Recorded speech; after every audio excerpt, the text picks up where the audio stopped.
And there's a Word document on Blackboard that you can download, or you can just look at me. I'm going to put it up here on Blackboard so you can see it on the screen so you can see it.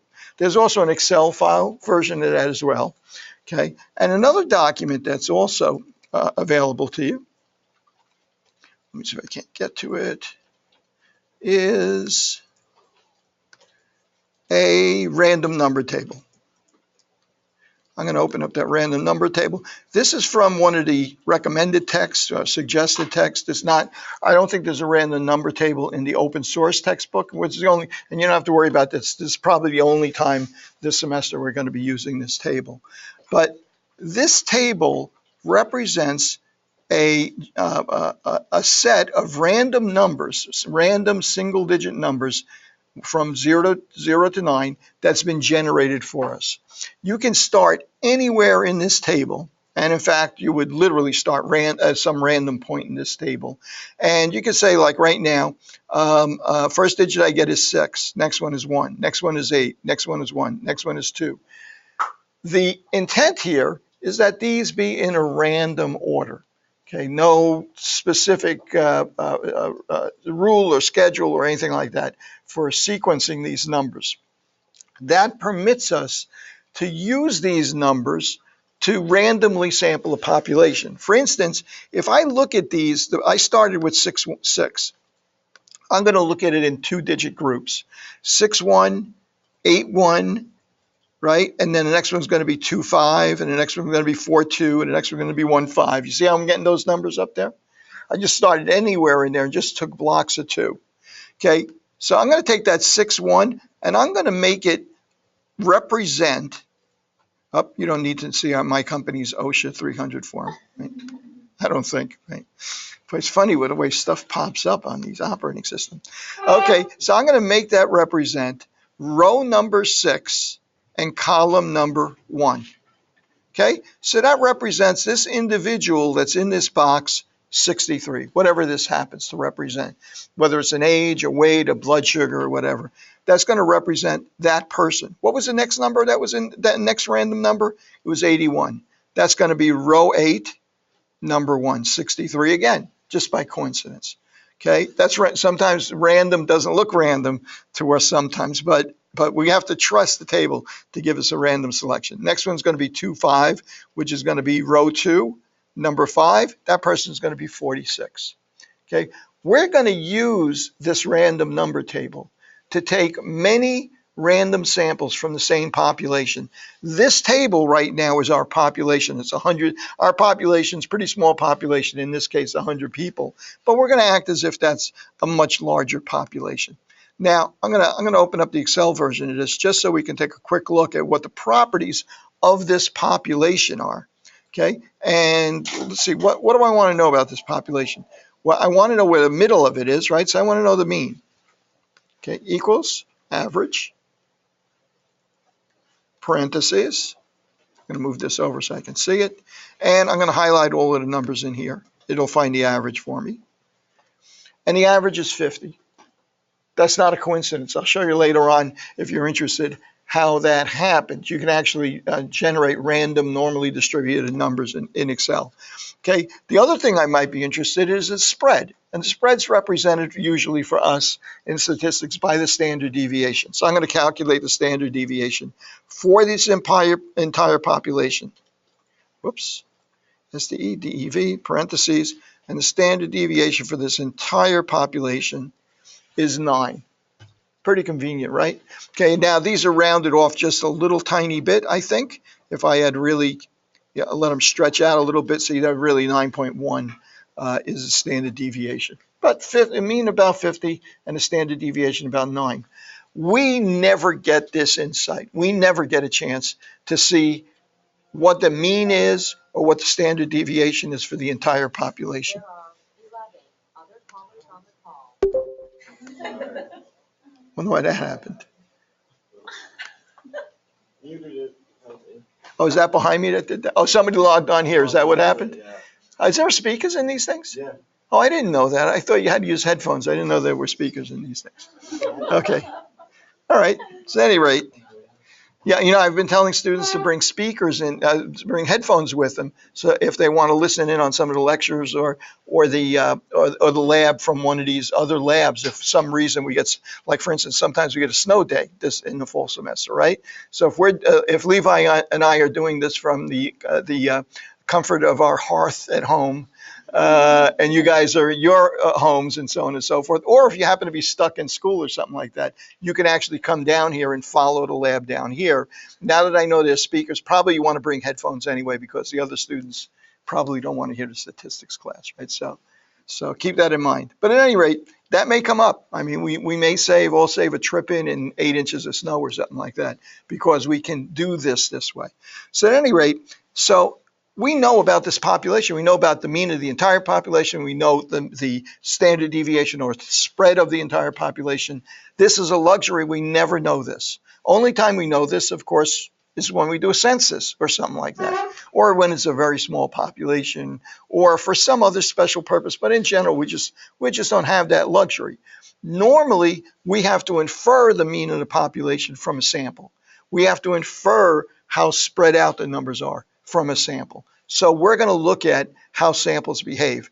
We're all going to take a sample of size 9 from this population, a random sample from this population. How are we going to do a random sample? Each one of us is going to pick a spot out on that random number table, right?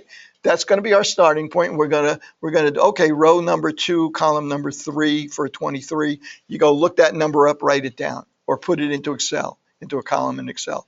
Then the next one and the next one until you get 9 people randomly sampled from this population. So that table does that random sample for us. It helps us do that random sample. Many other ways to generate random samples. This just happens to be a convenient one for us to apply to this block of 10 rows by 10 columns. Okay, so everybody do that. Everybody take a random sample of 9 people from this population. Okay, I'll give you guys a couple of minutes to do that. You guys can do that at home too.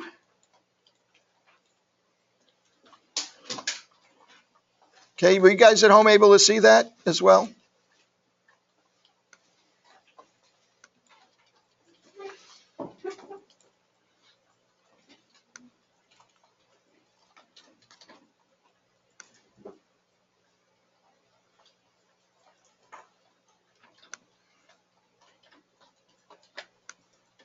Maybe I'll do one too. I'm going to cheat. I'm just going to do a diagonal. Can I do that? I'm going to do a group like that.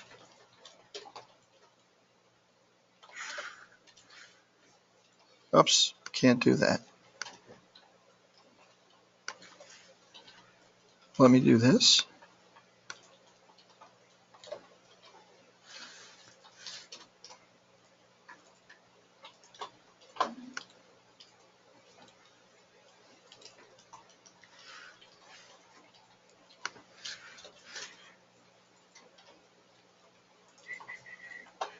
Oh, I missed one.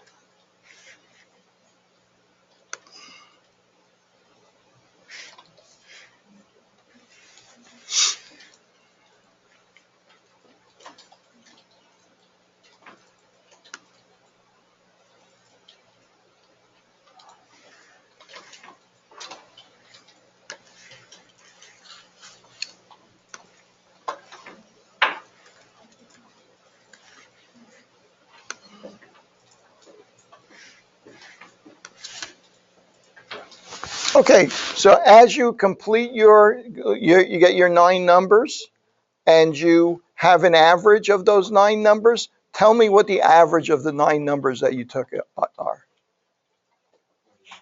How much? 49. Okay, I got a 49. 52. 52.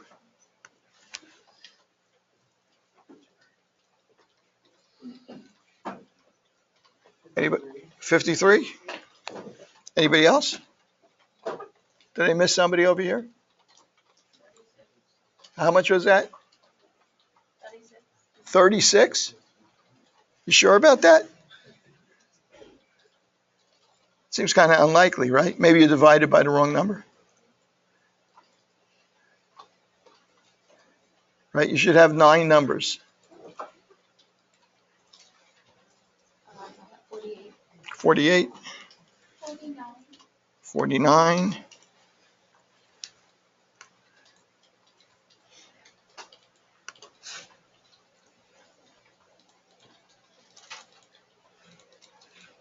One or two more? 39? 49? 45? Another 49? Okay, that's enough, I think, for now. Okay, so now, I'm going to do this. Now, what are these numbers? These numbers are averages. These numbers are averages for repeated samples of size 9 from the population. They have their own distribution. In other words, if the mean of this population was 50, as we calculated it to be, if I took 9 random samples, if I randomly sampled 9 people and found the average of those 9 people, half the time it's going to be less than 50 by chance. Half the time it's going to be more than 50. It's going to be less and less likely that I would get an average for 9 randomly selected people that are far away from that 50. The further away from the 50, the less likely it is that's going to occur, just simply because I'm sampling several people. I could easily, let's actually see what the minimum and maximum is here. Minimum. Spell that right? Nope. Minimum. I think it's just min. Min. The minimum for the entire population was 27, and the maximum for the entire population was 69. Okay, what about our samples of size 9, the averages for each of those samples? What's the minimum and maximum there? Minimum is going to be, looks like 44, right? Even if we had gotten the 37, even if the 37 is right, the 36 or 37 is right, max, we would still have a much narrower range for the sample distributions redistributed as a normal distribution than we would for the original population. It makes sense because it would be very unlikely to pick 9 people randomly and get all 9 lowest people in that population or all 9 highest people in that population. More likely we're going to get something in between, but it's not always going to be dead center. It's not always going to be in the middle. Okay, what did we say that standard deviation for this population was? It was around 9. Let's find out the standard deviation for the distribution of our sample means, right? Because they have their own distribution now. And that's going to be equal to standard deviation. And I'm going to hit, that's 3. You remember what we said that when this is the best this has ever worked out. I've done this for like 4 years. It's never worked out that well. What did we say that if we knew what the standard deviation of the population was, sigma, and we wanted to know what the standard deviation was of the sample distributions of all of the possible sample results, if we just did it over and over and over again, sampled 9 people, what did we say that new standard deviation was? We'd say it's equal to the standard deviation over the square root of n, the sample size. What was the sample size? 9, so the square root of 9 is 3, so we have 9 over 3, which is, it works out to 3. It's a freaking miracle. I swear I have done this a half a dozen times. It never worked out exactly at 3. In fact, it's probably not really, if I stretch this out, it's not really exactly 3. But you get the idea, right? This really works. So what does this tell us?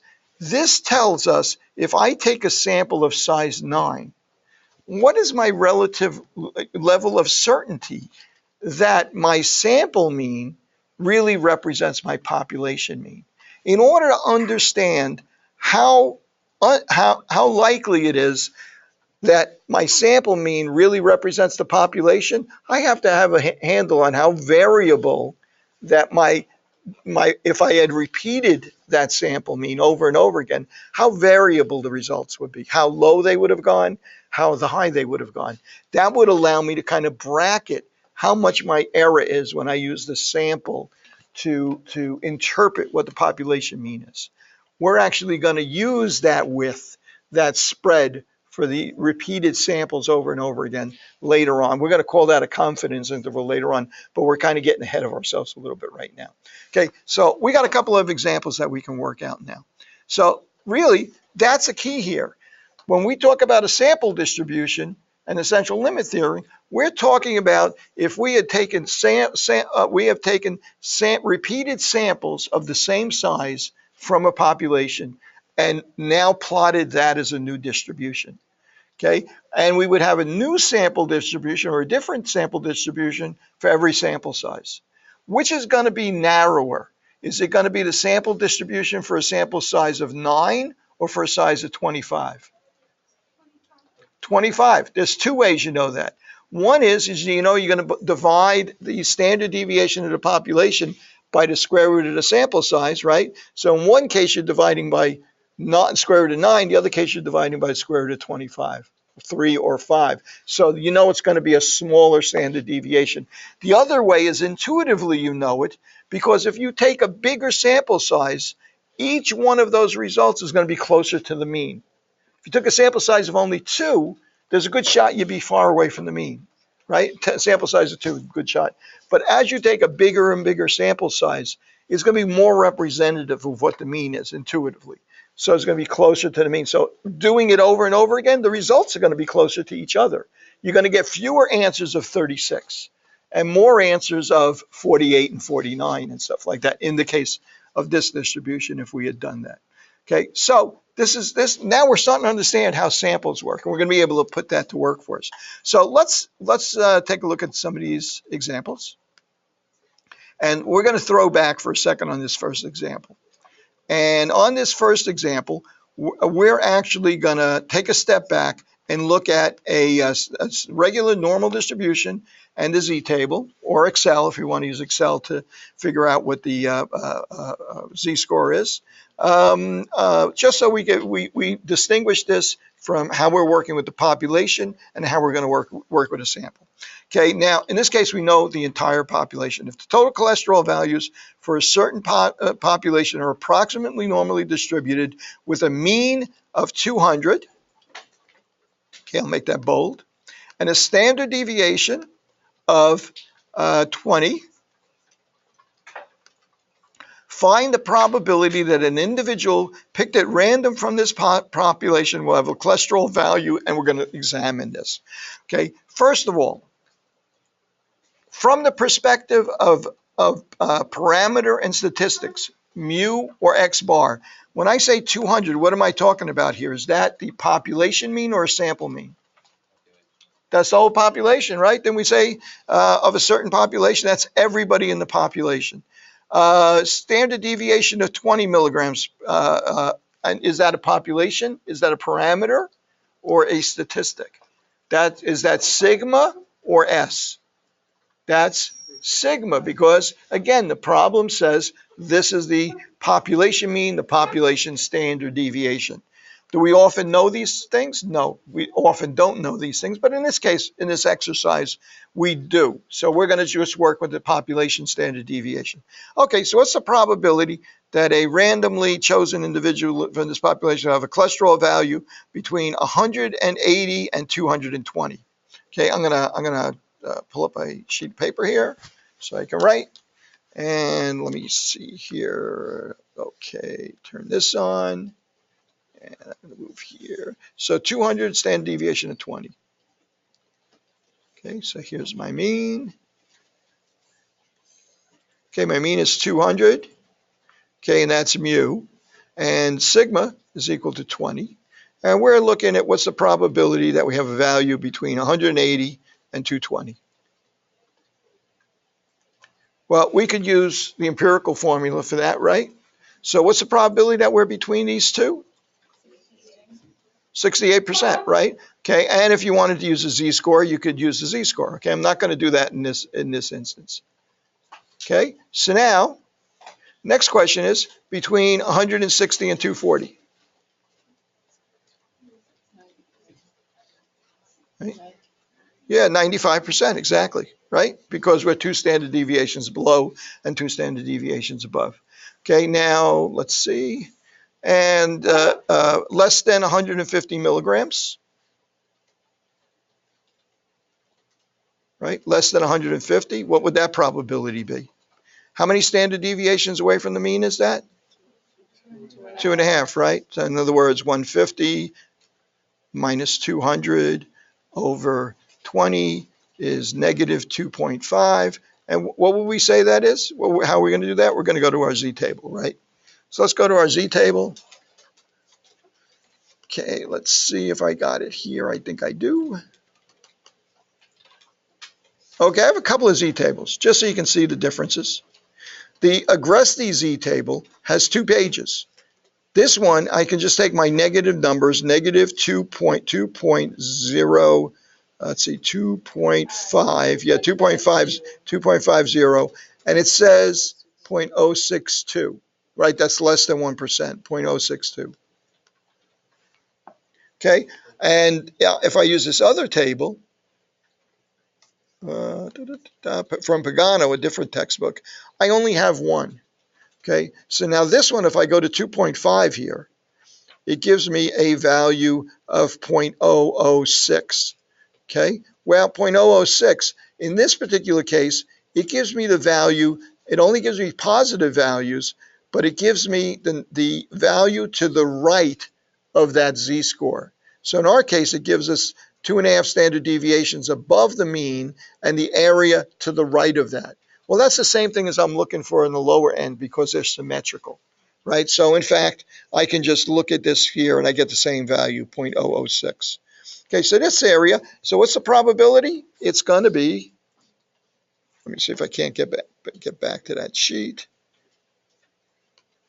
Okay, this is going to be, the probability is going to be equal to 0.006 or 0.6% of the population is going to be less than 150.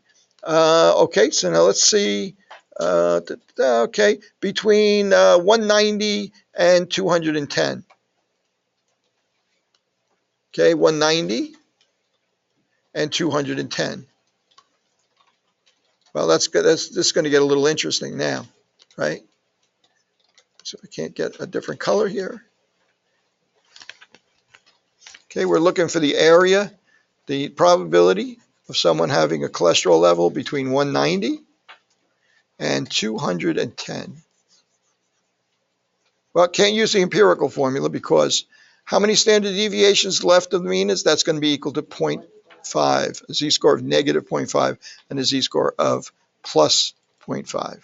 So one of the ways I can do this, if I use the table that we were using before with the 2 pages, I can say, look, let's look up the probability of being under 0.5, right? In other words, this whole area here, right? Then let's look up the probability of being under this area, negative 0.5, and subtract the second area from the first area. How's that as a logical way of finding the area between those two?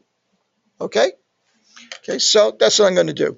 I'm going to go to my z table, and the area is, oops, that's my random number tag. I got more tables open here than I can shake a stick at here. Okay, where is my Agresti? Okay, I like this one because it's so simple because it's got the positive and negative values. So the area to the left of a z-score of 0.5 is 69.15. And the area to the left of a negative 0.5 z-score is 30.85. Okay, so let me go back to my table. Somebody remember those numbers because there's no way in the world that I'm going to remember those numbers. Okay. Okay, what did I say the area was here? 0.691. Okay, and the area from here across? 0.308. Okay, so 0.691 minus 0.308. That's the 8, that's 3, 8. So that's 0.385. Do I get that right? So the area between those is 38.5% or 0.385. The probability of choosing an individual randomly from this population and finding he has a z-score between 190 and 210 is 0.385. Another way might be to predict that 38.5% of the population has a cholesterol between those two numbers. I guess we could look at it either way. I like looking at it as a probability, probably makes a little bit more sense. But whichever way you feel more comfortable with it. Okay, this is nothing new. We've done this, right? This was really pretty much what the homework was all about, the most recent homework. Okay, now let's take the next step. This time, we don't know that population. We have no idea what the mean of the population is with standard deviation of the pop. Actually, I should take that back. In this case, we know what the population standard deviation is. Kind of odd thing for me to say, right? We don't know the mean, but we know the population standard deviation. The reason why I'm saying this is for the moment, for this week or two, we have to work with the assumption that we know the population standard deviation. We need that tool for right now. Later on, we're going to abandon that tool. We're going to use the sample standard deviation to approximate the population standard deviation. Right now, we don't want to confuse ourselves. We want only one thing to be a variable for us right now. The mean is the only thing that we're going to say that we don't know about the population. So we can start to learn about these distributions. Later on, we're going to be working with uncertainty in both places, the standard deviation and the population. But trust me, for the moment, we're going to work mostly with problems where I'm going to tell you we don't know the population mean, but we do know the population standard deviation for at least the next week or two. Okay, so let's take a look at this. You got a sample of size 12 is taken from that population. What's the probability that the mean of the sample is larger than 204? What's the probability that the mean of the sample is between 192 and 204? If so on, I'm going to start with those two right off the bat. Well, it seems like kind of an odd thing I'm asking you here. I'm not asking you what percentage of the population is larger than 204. I'm asking you, if you took a sample of size 24 from this population, 25, what's the probability that the mean of that sample is bigger than this number? Well, in order to answer that question, we have to understand something about this population. Okay, so what did we say this population was? Let's take a look at it now. The mean of this population is going to, when we take this sample, the mean is going to approximate the population mean. Okay, I'm going to draw a population first. Here's our population. Mean is 200. And the standard deviation, population standard deviation is 20. Okay. Minimize the. I'm sorry, did I do something wrong? I just can't see your number there. Oh, the number's 200. Oh, what do I got in the way? Oh, I can get that out of your way entirely.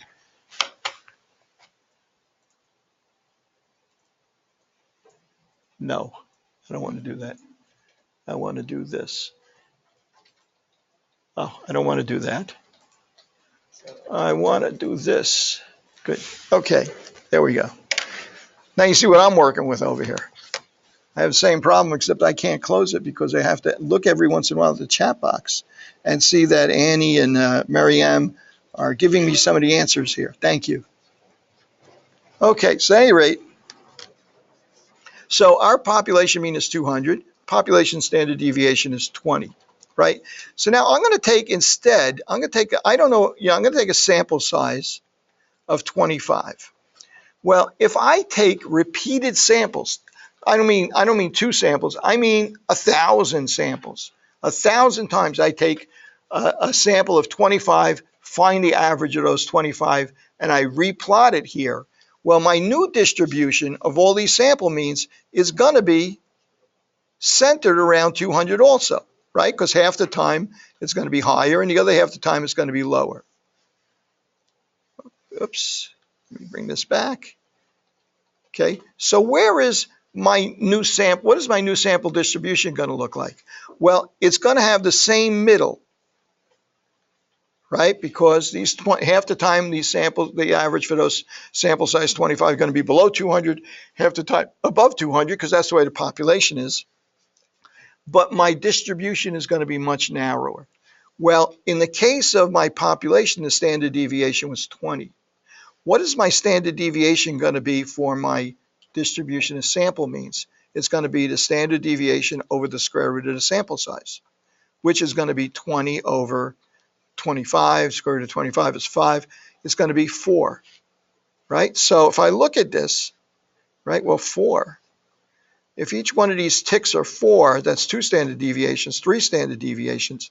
This population is going to be distributed something like, oh, my sample means are going to be distributed something like this. So if I ask you, what percentage of the time are these samples going to come out with a value higher than, let's see, higher than 204, right? Higher than 204. Well, how many standard deviations away from 200 are we? Well, we're 1 standard deviation away, right? So 1 standard deviation. What percentage of the population, using the empirical formula, what percentage of population we'd expect to be in here? It was 68%, right? Right, 34 here, and that would leave how much above here? Leave 16%. So the probability of getting a sample size that gives us a mean above 204 is about 16%. I'd be more accurate if I went to the Z table, but I don't want to slow things down. Okay, so let's take a look at the next question. What's the probability that the mean of the sample is between 192 and 204? Well, 192 is going to be how many standard deviations below 200? 2, so that's going to be plus, that's going to be minus 2 and plus 1. So this would be 34%. Excuse me. This would be 34, 2 standard deviations. This would be 47.5%, right? Because it's 2 standard deviations leaves 2.5% here. And this would be 34%. So it would be the sum of 0.475 and 0.34, or roughly 0.815. Okay. Again, I could go to the Z table, do it more precisely, but for our purposes for right now. So what am I doing here? I'm doing exactly the same thing I did with the population of this that this represented, except I'm using the new standard deviation to predict how my sample means are going to be distributed. Okay. So that would mean that the probability that from this population that we would get a value for a mean of a random sample of 25 that's less than 192 or greater than 208, right? The probability of that happening is only 5%, because that's 2 standard deviations and 2 standard below and 2 standard deviations above. So the sample distributions act just like the normal, they are normal distributions, and we can evaluate them that way. Okay. And we're going to be making some special assumptions next week on how to apply this, so we can start to learn. We can take a single sample and use that single sample to not only have an idea, a good guess at what the mean is, but also to have a good idea of how accurately we know the mean, in addition to just knowing and just estimating the mean. Okay, so let's see what else we got here. If we took repeated samples of size 25 from this population, within which range would we expect 95% of the sample means to fall? We decided that already, right? 192 to 204. A sample size of 100 is taken from the population above. Within what range would we expect 95% of the sample means to fall? Okay, let's think about that. Instead of a sample of size 25, now we're taking a sample of size 100. So what's the standard deviation for this distribution of all these sample means? It's going to be sigma over the square root of 100, sigma over 10. Sigma was 20, right? So 20 over 10 is 2. The standard deviation for all the sampled means is now only 2.